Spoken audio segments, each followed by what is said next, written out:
Hoy estamos con un personaje muy especial. Pedro de la Torre, una persona muy reconocida internacionalmente y que ya ustedes irán descubriendo en esta entrevista y se van a sorprender de lo que van a encontrar acá. Pedro, bienvenido. Muchísimas gracias, Adriana, por esta invitación y a todo tu equipo.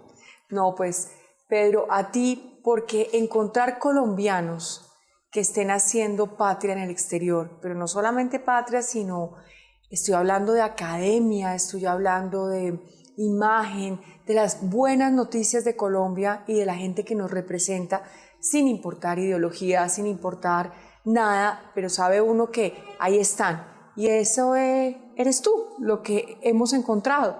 Entonces, yo te invito a que en este espacio podamos tener una conversación abierta, espontánea, y lo que tú nos vayas contando para descubrir a Pedro. Primero, ¿de dónde eres, Pedro? Bueno, Adriana, yo nací en Barranquilla, en la Puerta Oro de Colombia, y pues me trasladé a un corregimiento que se llama Ibácharo, es un corregimiento del municipio de Piojó. Se encuentra en la zona más alta del departamento del Atlántico, se llama Cerro de la Vieja o el Balcón del Atlántico. Ibácharo se encuentra en la parte baja de la montaña. Un pueblito pues de un territorio donde creció la tribu indígena Mocaná, así que de muchos conocimientos ancestrales, una vida pueblerina muy sana, muy bonita, pero mis padres, especialmente mi madre, siempre quiso que estudiara en un colegio con unas mejores posibilidades académicas, porque pues Ibácharo tenía muchísimas restricciones en ese aspecto, no tenía una escuela ni siquiera con enfoque en bachillerato. Entonces mi mamá siempre trató de enfocarse en que tuviese una mejor educación. Y de ahí nos fuimos a Sabana Larga, que es conocida como la tierra donde la inteligencia es peste. Y hay personas pues que bromean y dicen que llegó la vacuna contra la peste. Y yo creo que todavía Sabana Larga es un territorio donde tiene personas brillantes y amo esa tierra, así que cuando me preguntan de dónde soy, depende del contexto, digo que soy barranquillero o de Ibácharo o de Sabana Larga, porque de verdad son tres territorios que llevo en mi corazón. ¿Y tuvieron un efecto en ti? Totalmente, en mi formación, tanto como persona, a nivel humano, como a nivel profesional. Tú me hablas de tu mamá. ¿Tu mamá de dónde es? Mi mamá es barranquillera. ¿Y tu padre? Mi papá creció en Ibácharo, él es ibachero. O sea, la combinación sí está claro, ahí. ¿Y hermanos, hermanas? Tengo 3 hermanos. Mi hermano mayor, Luis, que se dedicó pues a la vida del trabajo de los buses, que le encanta, le fascina, a quien pues amo y le respeto lo que hace. Mi hermana, que está estudiando bacteriología en Barranquilla. Y tengo otro hermano también que le encanta la vida de los buses. Ellos heredaron eso por parte de mi papá. Y yo, pues, por cosas de la vida y también de mi papá, forjé otro tipo de vida en el que realmente fue empujado por mi padre de cierto modo, porque crecimos en un ambiente cercano de los buses, mi papá chofer del pueblo, y cuando yo me subía al bus para ayudar a mi papá, yo te quiero ayudar, estás cansado, él me decía, no, bájate, porque lo tuyo es la universidad. Eso fue un punto de inflexión muy grande en mi vida, porque mi papá de cierta forma me expuso desde muy pequeño a una vida, a un ambiente de ingeniería, ¿no? Porque él desarmaba los motores del bus, ponía tuercas acá, que el aceite, que la gasolina, y yo siempre estuve inmerso en un ambiente de ingeniería, de mecánica, ¿no? Y si nos vamos de pronto a la vida de los Estados Unidos, mi hijo, que tiene 6 años, cumplió 6 años antes de ayer, le toca a uno como con un esfuerzo mayor exponer a sus hijos para que vayan a un ambiente de esto en estas grandes universidades que se encuentran en Massachusetts, pero eso, en mi caso pasó de manera natural, Adriana. Pero espérate.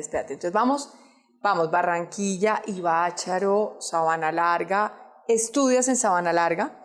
Estudié en Sabana Larga becado. Becado hasta que todo el colegio. Todo el bachillerato. Primero llegué a una escuela que se llama Casita de Sueños. Allí hice parte de mi primaria. Aprendí muchísimo sobre la danza. Muchísimo. Y eso me ayudó a la disciplina, ¿no? A estar concentrado a llevar sesiones de entrenamiento, a escuchar activamente, y eso como que te lo entrega la danza. Y poco a poco uno entiende cómo la danza y la ciencia se entrelazan, ¿no? Y posteriormente llegué a una institución privada que se llama Aspros, y allí pues comenzó de pronto un tormento muy difícil financiero en mi familia, y pues me vi en una situación muy, muy difícil de poder continuar con mi escuela, con el bachillerato. Y la asociación de profesionales de Sabana Larga que tenían esta escuela, pues decidieron apoyarme. Y los tiempos han cambiado, Adriana. En ese entonces, en los colegios llegaban con una lista, Sultanito, Perencejo, y te devolvían, no ha pagado.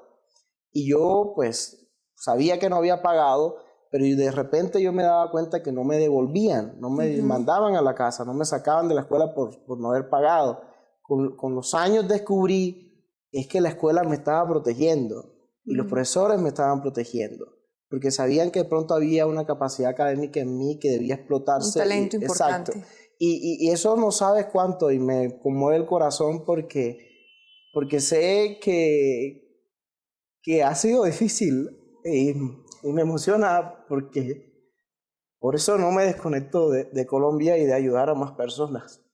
Tener un personaje como tú es inspirador. Yo siento que los jóvenes necesitan hoy en día ver una persona como tú, 34 años. Sí. 34 años en el que has hecho un recorrido importante y la gente se estará preguntando, bueno, ¿para dónde va todo esto? Pero no podía llegar y hacer una presentación de dónde estás ahora, porque parte de esto y de lo especial que es esta entrevista es que tú puedas darte a conocer a través de lo que voy preguntando, pero al mismo tiempo lo que te va surgiendo emocionalmente y con todo lo que tú quieras ir compartiendo con nosotros. Claro que sí. Esa dedicación tuya, ese amor con el que hablas de tus padres, con el orgullo que hablas, porque qué bueno oír una persona cuando dice mi papá chofer de bus, mis hermanos se dedican a esto, mi hermana bacterióloga, tu mamá ama de casa, dedicada también a ti por lo que veo. Dedicadísima, completamente. Y de ahí saltas a ¿dónde? ¿Cómo es ese brinco a esa oportunidad en la universidad? Bueno, la oportunidad de la universidad viene después de esa situación económica gravísima por la que cruzó mi familia, ¿no? O sea, yo recuerdo días en los que no había ni para un café en casa. La situación económica no era buena, así que yo quería estudiar actuación y teatro, y para eso tenía que venirme para Bogotá. Y de hecho me dijeron, tienes que venir a hacerte un seminario, y pues a mí me encanta la danza, el teatro y todas estas cosas. Y me di cuenta que eso era un imposible. O sea, yo tenía 16 años y venirse a Bogotá bajo esas condiciones era como un imposible. Y definitivamente decidí aplicar a la Universidad del Atlántico porque pues mis profesores me decían, mira, tú eres muy bueno en la química, en las matemáticas, en la física. Y apliqué a la carrera de química, pero bajo un contexto leal con mi mamá. Y es que yo quería estudiar teatro y ella me dijo, no, hijo, no, ¿cómo te vas a ir? Tú eres muy pequeño para Bogotá, quién sabe cómo va a hacer eso allá. Y yo le dije, bueno, mamá, yo voy a aplicar a la carrera pública porque en la casa no hay plata. Así que la única opción es la universidad pública y voy a aplicar a química. Si quedo, te prometo que voy a hacer el examen con mucho respeto por ti y por mi propio futuro. Si no quedo, me voy a Bogotá, de alguna otra forma de hacer. Y resulta que quedé en los primeros lugares de la universidad en la carrera y terminé graduándome como químico, como el único químico egresado. ¿En qué universidad? De la Universidad del Atlántico, en Barranquilla. Pero allí en química ingresamos un cierto número de estudiantes que a medida que se aumenta el nivel académico, muchos comienzan a desertar, ¿no? Y eso implica que debemos hacer cambios en el sistema educativo en Colombia. Pero también el nivel académico hace pues, que la gente cambie de prioridades. Y en ese aspecto sobrevivimos al final de la carrera como unos 10, no recuerdo exactamente, porque pues son padres que tienen que trabajar, mantener a sus hijos, se retrasan un poco en las materias. En mi caso, pues logré terminar en el tiempo de 5 años. Fui el único estudiante de mi promoción que se graduó por ceremonia. Y eso también generó un impacto muy grande porque sentí una gran responsabilidad por todos aquellos cupos a los cuales estos estudiantes aplicaron y que no pudieron terminar su carrera. Y dije, wow, esto es un privilegio, ¿no? Terminar química en la universidad pública, apoyado por el Estado, ¿verdad? Y eso te entrega una responsabilidad mayor. Y de ahí pues surge de querer salir al país durante mi carrera. Siempre quise hacer un doctorado y pues de allí pues comienza una historia en el exterior. ¿Y cómo es esa historia para ir al exterior? La historia para ir al exterior comienza, yo creo, con muchísima motivación desde los mentores, ¿sabes? O sea, yo creo que he elegido profesores y mentores que tienen una gran calidad humana. Pero recuerdo una en especial, un gran mentor, el profesor Densi Pacheco. Él es de Pueblo Viejo, Magdalena. Los mentores son esas personas que te ponen ese empujón anímico para darte cuenta que puedes lograr cosas grandes. Eso comienza ahí, porque yo dije, yo puedo hacer un doctorado. Y siempre me motivó el profesor Jorge Trilleras, mi gran mentor también, colombiano en la Universidad del Atlántico, me apoyaron muchísimo. Y otros profesores del Departamento de Química, y allí pues apliqué a muchos programas de doctorado alrededor del mundo, pero en uno me aceptaron, que fue en la Universidad de Talca, Chile. Y allí me gané una beca de la universidad y posteriormente el gobierno de Chile me apoyó con una beca y eso fue una apuesta directa porque yo sabía que no podía tener oportunidades acá. Era muy difícil competir con estudiantes de grandes universidades acá que sabían inglés y poder ganarse una beca acá a nivel nacional implicaba tener unas capacidades en inglés que yo no tenía. Yo venía de un pueblito, aprender inglés en la Universidad del Atlántico era súper difícil, no tenía acceso a cursos, era una situación muy precaria, así que salí al exterior con lo poco inglés que sabía del colegio y eso me permite comenzar a tener un contacto más con lenguas extranjeras al tiempo que hacía investigación de alto nivel durante el doctorado y también recibía clases de inglés. Y pues bueno, en estos pasajes de la ciencia se empieza a dar la posibilidad de ir a los Estados Unidos, que es pues donde me encuentro ahora. ¿Y en Estados Unidos qué pasa? En Estados Unidos, Adriana, pasan cosas muy locas, porque primero estando en Chile me gano otra beca para sostenerme en los Estados Unidos a través de una beca de movilidad, nuevamente sin mucho inglés, ¿verdad? Al tiempo que hacía un doctorado de alto nivel, era muchísima presión porque normalmente tú esperas que un estudiante de doctorado maneje el inglés para que pueda tener una mejor combinación y desarrollo de su proceso científico, pero siempre traté de esforzarme muchísimo con ese tema de siempre, y en ese aspecto hubo una visita a la Universidad de Talca de un investigador de la Universidad de Harvard durante mis estudios de doctorado y nuevamente la situación financiera ya estaba con mi actual esposa allá en Chile y recuerdo que quedaba un poquito de plata como para terminar la semana y comer y pagar el arriendo y ese tipo de cosas y llega este profesor de la Universidad de Harvard a dar una charla y yo estaba en primera fila escuchando la charla. Preguntas, ¿quién hace preguntas? Y pues yo alcé la mano y las preguntas que le hice lograron atraer la atención de este científico. ¿Cuál fue? Dame una recuerdo, pregunta así como, puede que no entendamos, pero igual esa curiosidad. Sí. ¿Cuál fue? Él estudia, y de ahí en adelante comienza esta historia relacionada con los procesos auditivos y resulta, Adriana, que esta entrevista la están escuchando por un proceso fantástico científico que se llama mecanotransducción y es como el oído convierte las ondas mecánicas en chispazos eléctricos que llegan al cerebro y que nosotros interpretamos como sonido. O sea, realmente nosotros no estamos escuchando sonido, lo que llega al cerebro no es esto que tú percibes desde el exterior, sino que la cóclea en el oído interno toma esas señales, esas ondas mecánicas, vibraciones, y las convierte en una señal eléctrica que llega al cerebro. Y eso nosotros lo interpretamos como sonido, ¿vale? Y eso está pasando a escalas de nanosegundos, muy rápido en este momento en el oído interno. Y él estaba estudiando unas proteínas que son las que nos permiten escuchar. Y esas proteínas puedes imaginártelas como un collar de perlas parecido al que tú tienes en tu cuello. Y cada una de esas perlas está unida con átomos de calcio. pero son alrededor de 12 perlas de una de las proteínas y hay otra proteína que interacciona que tiene 24 perlas. Entonces es un collar muy grande, muy fuerte, pero la fortaleza que hay en ese collar para que no se rompa depende de unos iones de calcio que se encuentran en medio de cada una de las perlas.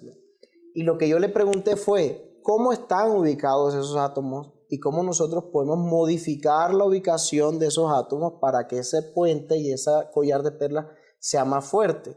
De pronto no se puede entender, pero una aplicación práctica es cuando tú tienes un sonido muy alto, muy fuerte, ese collar de perlas que se encuentra en el oído se puede romper, ¿ya? Entonces, si se rompe, tú no puedes escuchar. Entonces, mi idea en su momento era, si fortalecemos esos sitios de unión de las perlas, entonces vamos a crear un super oído que puede resistir sonidos altos, ¿no? Okay. Entonces, eso atrajo la atención porque es como pensar un poquito más allá de la ciencia básica y me dio la puerta a que me invitaran a una pasantía de investigación en el 2014 durante 3 meses y cuando estoy allá, empiezan a ver pues mi destreza, muy poco inglés. El profesor Marcos Sotomayor, a quien le agradezco una evolución enorme en mi carrera, me dijo, desde esta puerta hasta esta puerta no se habla español, solo inglés. Y recuerdo, Adriana, que yo pasaba y terminaba el día y me tomaba una pastilla de ibuprofeno a las 8 o 9 de la noche para bajar el dolor de cabeza porque estaba aprendiendo un área de investigación totalmente nueva en genética, en biofísica. Yo era químico de formación y además en otro idioma. Entonces el estrés y el nivel científico era tan alto que a la final logré sobrellevarlo y me vieron esas destrezas y me proponen entonces ser científico de planta o tiempo completo, perdón, en la Universidad Estatal de Ohio, que fue donde hice esa pasantía. Entonces yo regreso a Chile, obtengo mi título de doctor en ciencias aplicadas y después me devuelvo a los Estados Unidos finalmente a hacer investigación. Y allí descubrimos cosas inmensas, como por ejemplo cómo fortalecer este collar de perla, cómo está estructurado este collar de perla que nos permite escuchar en el oído. Y esta estructura se ve modificada o afectada cuando los pacientes nacen con mutaciones genéticas, porque entonces vuelve este collar de perlas muy débil, especialmente en estos sitios donde están estos átomos de calcio que yo quería pues modificar y entender cómo funcionaban. Y eso pues permite a la Universidad de Harvard pues conocer mi nombre por unas publicaciones científicas que nosotros realizamos y finalmente me hacen una oferta para irme allá. Era como que bueno, este tipo conoce dónde se aprieta y se aflojan las tuercas de este puente, de este collar. Vamos a traerlo y diseñemos una terapia génica para tratar la sordera hereditaria. Y me uní como colombiano a un gran grupo de científicos a nivel multidisciplinario espectaculares que siempre están pensando por fuera de la caja de la ciencia. Y ahí estás. Y ahí estoy y es lo que me ha permitido... ¿Y cómo ha sido esa experiencia en Harvard? La experiencia de Harvard es como tener la posibilidad, Adriana, de hacer ciencia de alto nivel como nunca lo hubiese esperado. En la Universidad de Harvard tenemos la posibilidad de tener una gran financiación. Y yo estoy adscrito a la Escuela de Medicina de Harvard, especialmente al departamento de otorrinolaringología, cirugía, cuello y cabeza, vinculado al Hospital de Ojos y Oídos de Massachusetts, un gran hospital, uno de los número 1 en el mundo, y allí pues tratamos de entender los procesos auditivos, cómo mutaciones genéticas afectan la audición, la visión, y poder desarrollar terapias genéticas contra estas enfermedades que pues impactan negativamente en la vida de las personas, ¿no? Bueno, ahí lo tienen, una persona que ha recorrido el mundo, que llega con esa ilusión, con esas inquietudes, con esas ganas, preguntar, el ser curioso, el no tener miedo, el querer siempre estudiar, investigar. Y hoy tenemos presencia colombiana en la Universidad de Harvard y en la parte científica sobre todo, que eso nos da un avance muy grande. Ojalá todo eso que estés trabajando allá pueda también llegar acá y todo lo que hay acá también puedas llevar allá, que sé que es lo que estás haciendo. No, gracias, Adriana. Mira, todos los colombianos, lo primero es que cuando salimos al exterior es para no fracasar. Eso fue un gran mensaje de un mentor que tuve, director del doctorado en Ciencias Aplicadas en Chile. el profesor Luis Huerta es un físico extraordinario y eso pues me marcó la vida. Yo si salgo es a no fracasar y por eso cuando me fui a los Estados Unidos en medio de todas estas dificultades con el inglés, logré superarlo. Y pues cada colombiano, Adriana, que sale al exterior es buscando un sueño, ¿no? Y es bastante difícil en el área de la ciencia, especialmente cuando tienes limitaciones del lenguaje, bajo un ambiente altamente competitivo, porque la Universidad de Harvard, como muchas otras universidades alrededor de la atmósfera, tiene un ambiente altamente competitivo, pero los grupos de investigación normalmente tratan de buscar armonizar el equipo de tal forma que los científicos tengan una buena armonía y puedan crear, puedan pensar, puedan estar enfocados en lo fundamental de la ciencia, ¿no? Y eso es lo que crea las transformaciones.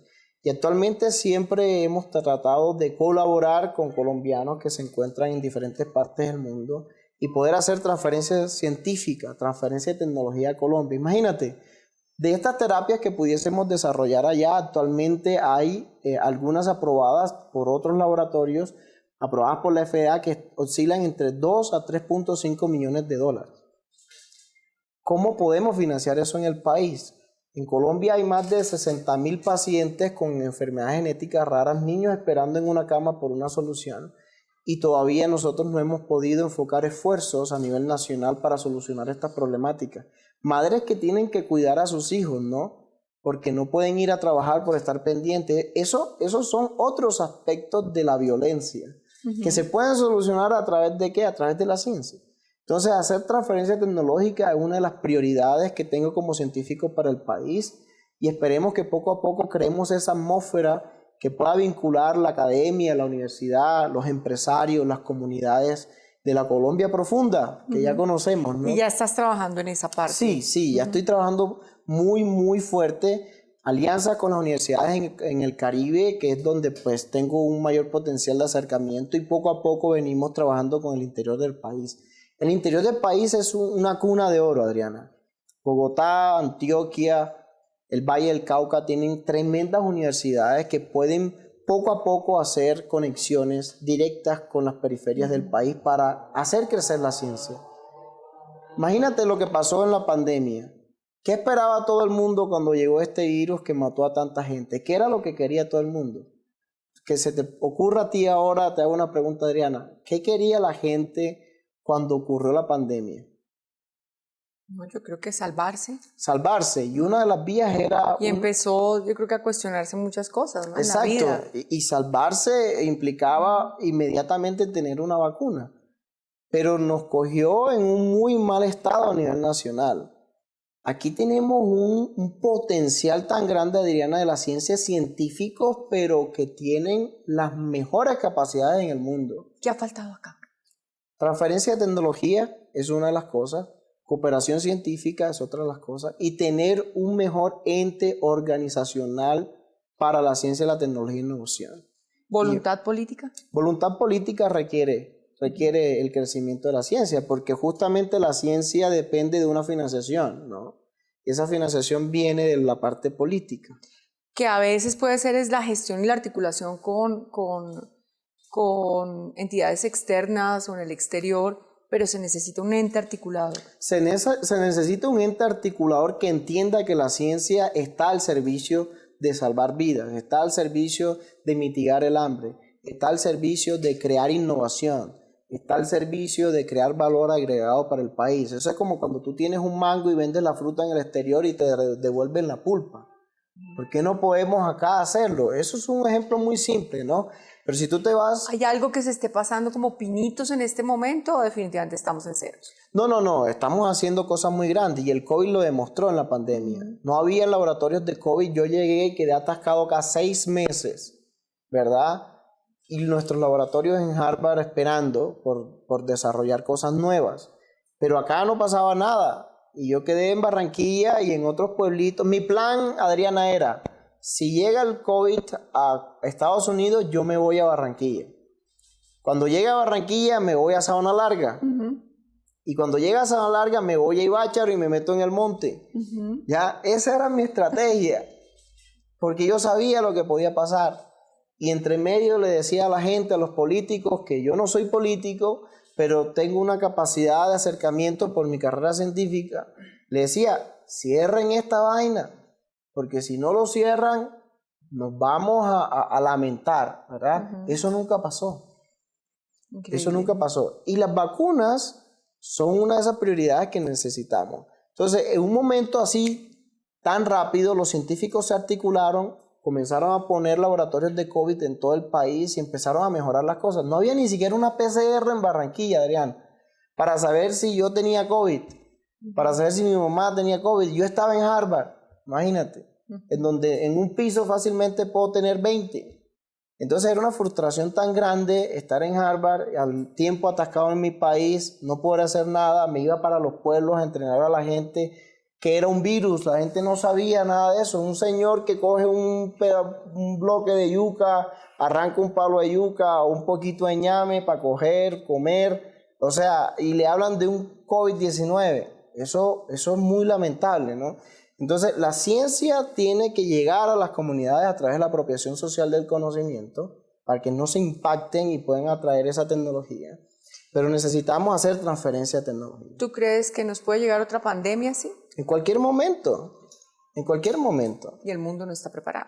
Colombia no lo está. Colombia no está preparado. Entonces, estamos mejor porque aprendimos un poco del COVID, pero puede ser otro tipo de virus. Bueno, una muy buena lección, una muy buena conversación para concientizar también. Vamos a hacer la dinámica de las cartas. Okay. Las cartas son, yo aquí tengo varias cartas, donde hay una palabra por carta. Todas estas cartas igual las vas a sacar y me gustaría en cada carta que tú digas, bueno, ¿qué se te viene a la cabeza? ¿O qué le dirías al público? Perfecto. Bueno, normalmente no me gustan tanto los extremos y de manera estratégica vamos a coger algo desde el centro.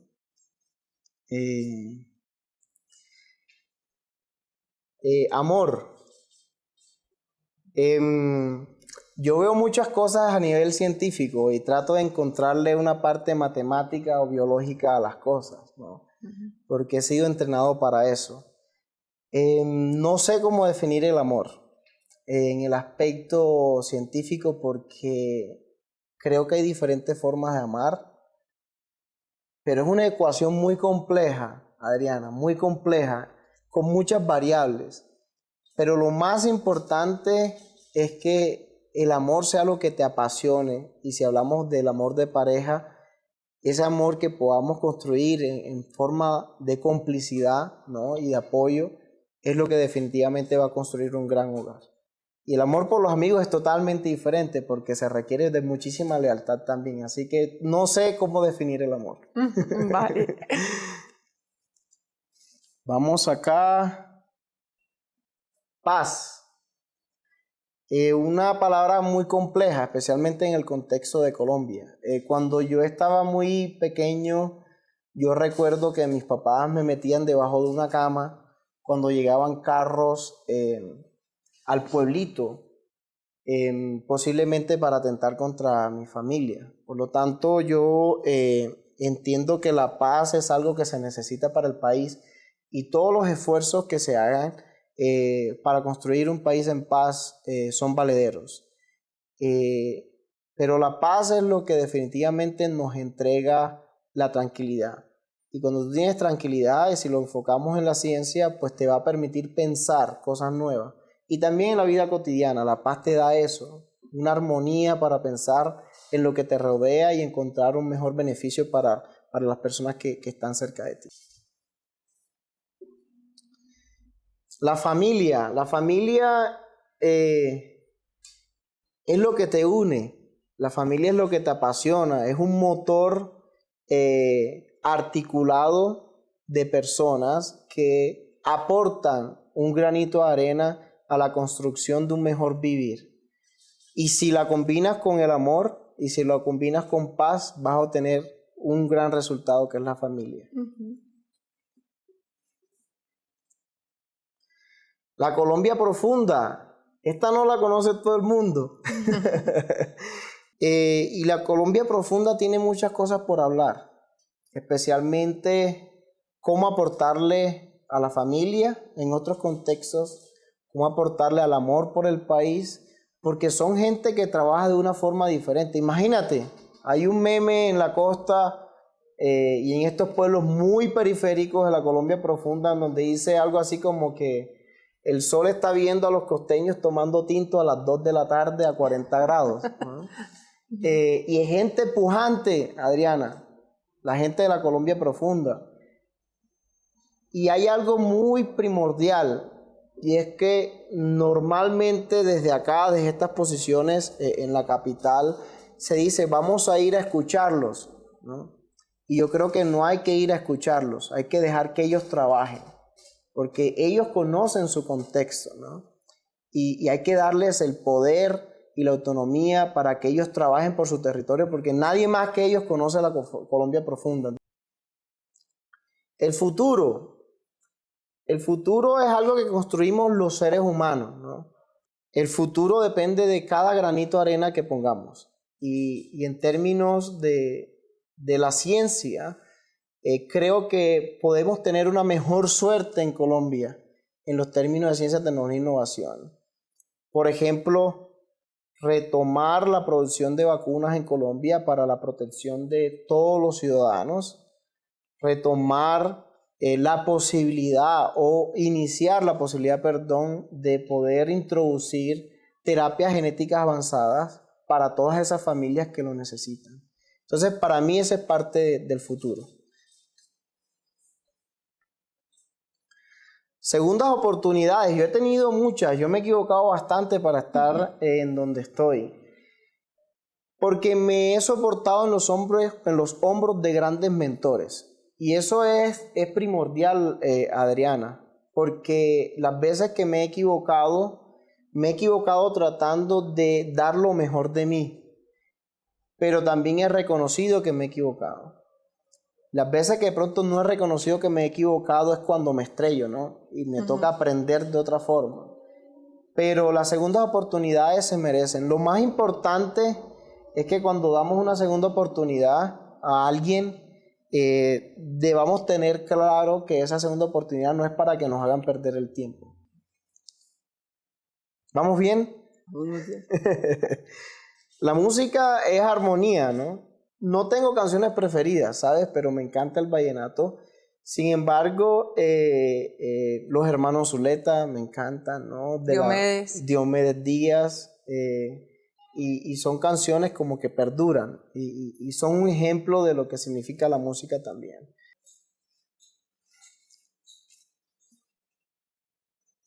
El llanto, muy pocas veces lloro, pero ahorita me sacaste cosas que muy poca gente logra. A veces trato de ser muy rudo, incluso con mi familia, porque me gustan las cosas como que muy puntuales, pero trato de mejorar cada vez más. Y el llanto es una de esas vías para darme cuenta que soy una persona muy sensible también. Entonces libera energías, libera emociones, te da la oportunidad de tomar un nuevo enfoque en tu vida. Así que el llanto es una de las posibilidades que tienes para redireccionar los puntos que de pronto están fallando. La alegría es algo genuino que tiene la gente y yo creo que es un estado evolutivo de la empatía también. Y se ve en los animales y se ve en los humanos, ¿no? Eso quiere decir que hay un estado evolutivo de la empatía y se refleja en la alegría. Y la alegría es algo que te hace vivir, te transforma y te hace nuevamente, como mencioné anteriormente, empático con el otro. Educación. La educación es una forma de romper con las brechas, porque el conocimiento es poder, Adriana, ¿no? Entonces, cuando hay un sistema de educación que es para algunos pocos y que en la Colombia profunda hay muchas falencias al respecto, tú estás construyendo una gran brecha, ¿no? Entre las zonas rurales y las zonas de las ciudades, las zonas urbanas. Eso quiere decir que esas personas no están teniendo un buen acceso a la educación, no están teniendo un buen acceso al conocimiento, no están teniendo un buen acceso a las nuevas formas de pensar y de hacer crecer sus propios territorios, ¿no? Pero yo quiero interrumpirte acá, porque tú nos has dejado acá también una reflexión. El sistema siempre falla, pero tú buscaste unos mentores, o esos mentores se dieron cuenta de tu talento, en una época donde la educación era más precaria. ¿No depende también la educación mucho de que la gente quiera ser autodidacta y quiera buscarla más bien? Por supuesto también, es un gran componente. Siempre le echamos la culpa a terceros de un país no educado, de un país que le falta, pero hace falta también por parte de... Totalmente, es que si nosotros no ponemos un poco de nuestra parte, poner un poquito de ese catalizador, pues no vamos a poder hacer transformaciones. Un ejemplo muy rápido, tú ahora colocas un texto en Google y te lo traduce muy bien, ¿no? Cuando yo inicié en la universidad, si tú ponías 4 o 5 palabras en inglés, el texto era muy precario, era muy difícil entender muy bien esa traducción. Eso quiere decir que la ciencia y la tecnología han avanzado, ¿no? Y hay más acceso a herramientas que nos permiten transformar la educación, definitivamente. Entonces, es un proceso de parte y parte. Sin embargo, la política educativa debe enfocarse definitivamente a cerrar brechas. Y eso es la parte estratégica de la educación. Y es por supuesto una de las estrategias más efectivas para que el conocimiento, que es poder, ¿verdad?, pueda llegar a esas personas donde normalmente no llega. Porque a veces no es que ellos no quieran, es que simplemente no llega. No hay un celular, por ejemplo, en un pueblito tan pequeño, o no hay señal, no hay una antena, ¿ves? Entonces, este tipo de cosas son negativas, impactan a estas personas y es necesario hacer un proceso transformativo de la educación en Colombia. Perfecto. La lealtad. Si me preguntas qué he aprendido en los últimos 5 años, he tratado de fortalecer es la lealtad. Porque es un valor, Adriana, que es muy pesado. Tan pesado es que la gente lo deja tirado en medio del camino, ¿sabes? Entonces, la lealtad es ese autocompromiso que tú tienes, no para con el otro, es para contigo mismo. ¿En qué aspecto? Cuando tú le fallas a alguien por ser desleal, te estás fallando a ti mismo, ¿no? Y te estás llevando por encima al otro. Y ahí es donde está la gran falla, ¿vale? Entonces, la lealtad es un valor tan pesado que la gente deja en el camino. Y el gran mensaje acá es que teniendo empatía y teniendo lealtad, podemos construir una relación tan fuerte que permita romper barreras para construir un mejor país. La frustración. Como científico, debemos manejar este tema muy bien, ¿no? Y un ejemplo corto es, yo comencé experimentos en el 2019 en Harvard, un experimento específico, y logré resultados en el 2022. Entonces, durante todo ese tiempo padecí de frustraciones o microfrustraciones, pero lo importante es cómo tú sobrepasas y solucionas ese problema, ¿no? Y este es el día a día de los científicos, lidiar con las frustraciones para poder tratar de encaminar una nueva ruta a nuevas innovaciones. Y bueno, si tienes la oportunidad de llorar, bien, para que te relajes. En la frustración. Exacto. La espiritualidad. Tengo formación católica y le temo a Dios muchísimo, muchísimo. Tengo temor de equivocarme y por eso trabajo muchísimo. O sea, eres un científico que le tiene temor a Dios. Es que me es más fácil creer que Dios existe porque yo veo cosas a nivel de los átomos que son perfectas, Adriana. O sea, es una armonía que hay entre las biomoléculas que tenemos en el cuerpo, en cada célula. Cada molécula contribuye a una función que está permitiéndonos interactuar. ¿verdad? Y cuando yo me adentro en estas células, en estas moléculas, cuando analizo los átomos, me doy cuenta que todo está armonizado. Y esa armonía no creo que sea tan aleatoria, ¿sabes? Entonces, a nivel espiritual me es más fácil creer sobre la existencia de Dios que creer que no existe. Porque es algo extremadamente preciso y que funcionamos como un motorcito, ¿no? Y cuando es perfecto. Sí, o sea, en muchos aspectos sí. Estamos lejos de ser perfectos en la parte de nuestro cuerpo, no sé, y empezando porque suceden mutaciones genéticas o la gente se enferma. Pero si tú sumas toda esta cantidad de cosas que hemos venido hablando, con lo espiritual, definitivamente me es más fácil creer en la existencia de Dios y por eso temo muchísimo a Dios. Y trato de ser mejor persona cada día, trato de ser mucho más leal, usar el amor como herramienta de crecimiento en mi carrera, manejar las frustraciones, y una forma de manejar las frustraciones también es orar. Entonces muchas veces cuando estoy en el laboratorio y llego y las cosas no han funcionado durante meses, le digo, Dios, utilízame y que seas tú quien haga este experimento. Y pues ahí suceden cosas maravillosas.